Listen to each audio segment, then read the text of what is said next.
My name's Lynn. I have been following my great-great-grandfather, who was Irish, for a few decades, having taken on from where my parents left off.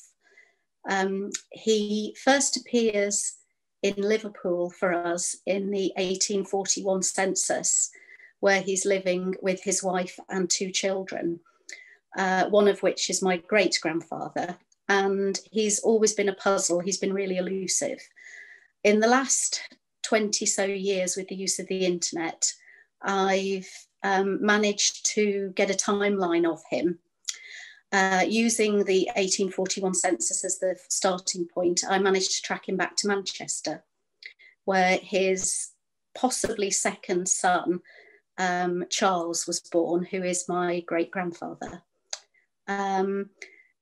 Charles was baptised in St Chad's in Rochdale, and then I managed to find the marriage of my great-grandfather, the Irish guy, John Dynan, who married in 1827 at the church which later became Manchester Cathedral.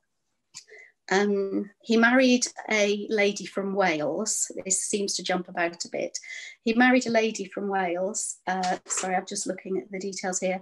On the 31st of December, 1827. He was a tailor by occupation, which has helped to some degree in following him through because of the similar names. And then I found who is possibly his first child, born in Holyhead in Anglesey, because his wife was originally from Anglesey. So she obviously had the first child, another John by the same name, who we didn't know existed until I came across him, and might be the cause for some of the confusion in the family stories that we've been passed on.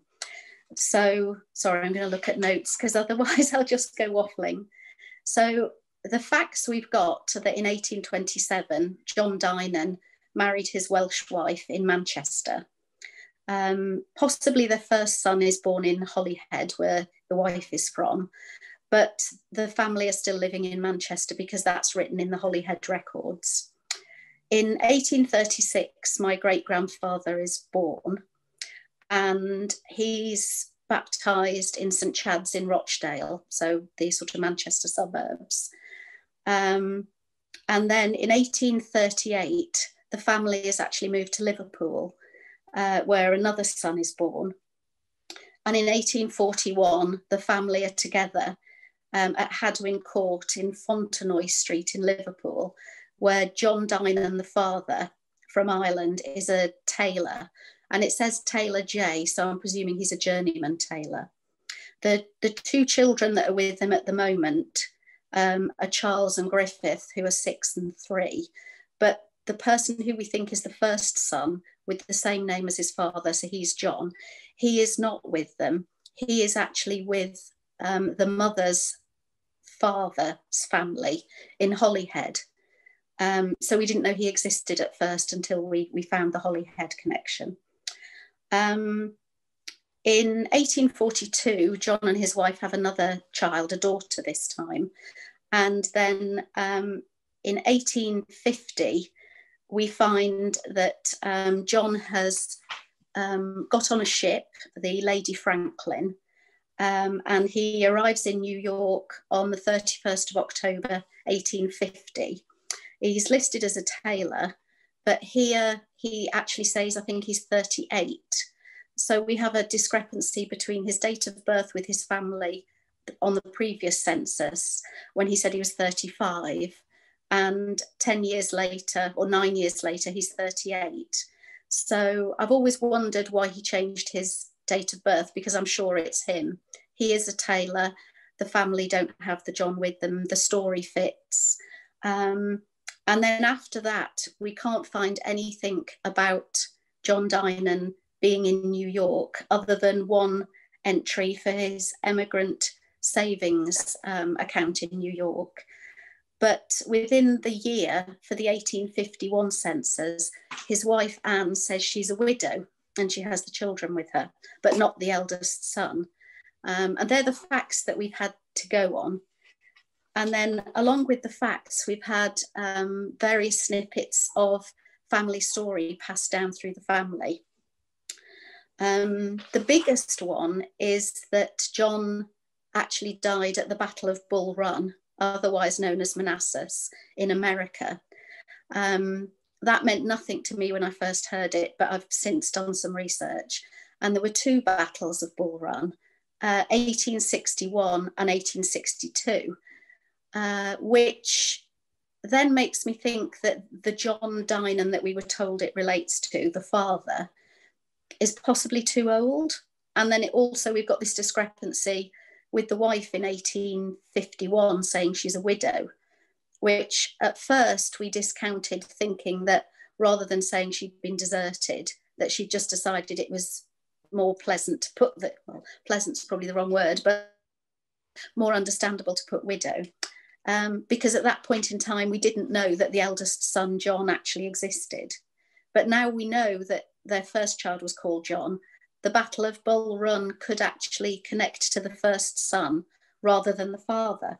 When this John died, his uniform was sent home, and the story within the family goes that the uniform was dark green with silver buttons, and when the family were finding things quite hard, they sold the silver buttons. It also had a hat, but no one has the description of the hat. I've tried to find that uniform on the Civil War sort of information sites, and I can't find anything specific, because it sounds like the uniforms were a bit whatever they could get hold of at the time. So there was a lot of friendly fire, even killing their own side, because the uniforms were so mixed. The uniform, when it arrived home, the family thought was from the wrong side. So they thought it wasn't the uniform for the side that he was fighting for. And they also, I can't remember if I've said, they actually sold the silver buttons when they needed the money. The pockets of the uniform, the jacket, were also filled with what they classed as worthless money. Apparently it had loads and loads of paper money in the pockets. And because it was worthless, they just burnt the money because it was a heating source. But they found out later that if they'd have kept the money, it would have been honoured once the war was over. They would have honoured the money from that side. There's some more family stories that go with the same John, that when he went down to the docks in Liverpool, he just got on a ship with a relation and just went to America, leaving the family behind, and they were all rather shocked. But now that we know that the eldest son was also called John, I think it probably relates to him rather than the father. And I have found some records, just looking for my notes. Yeah, there's a John Dynan who is a tailor with a Mick Dynan who is also a tailor. And they leave Liverpool on the ship called the Equity. And in the 30th of April, 1849, they arrive in New Orleans. So that could be the son. And he is the sort of right age, being born in 1829, to possibly be a fighting age in 1861 for the Civil War census. There's also talk of somebody getting on the ship Alabama from Birkenhead. I don't really know much about the Alabama. I don't know if it's a different family member or if it's the same story somehow. And we don't know where in Ireland the original John Dynan, my great-great-grandfather, came from. But there is also talk of someone in the family being the harbour master of Cork. And when I've looked at the Cork censuses, there are Dynans of the same spelling, because most of it's spelt with a Y, but a couple of times, and in the 1841 census, it's spelt with an I. But I think John, the Irish Johns, was probably literate because he was a tailor. And also on his marriage documentation, if I'm interpreting it correctly, both he and his wife signed, because there are crosses for one of the witnesses. we don't know who stayed in Manchester. They obviously married in Manchester. John and his wife Anne married in Manchester. They had at least one child in Manchester that we know of, who we thought was the eldest, until we found the John, the son, who was baptised in Holyhead. The difficulty that adds to that is that Charles, who is my great-grandfather, who was baptised in Rochdale, throughout his life apparently said he was the 8th child. And when you look at his death certificate, it actually says Charles Octavius, but there's nowhere else in the story does Octavius appear. So either he's embroidering things to make himself sound more interesting, or maybe he was the 8th child. And the dates of his birth compared to the dates of his parents' marriage could make him the 8th child, possibly.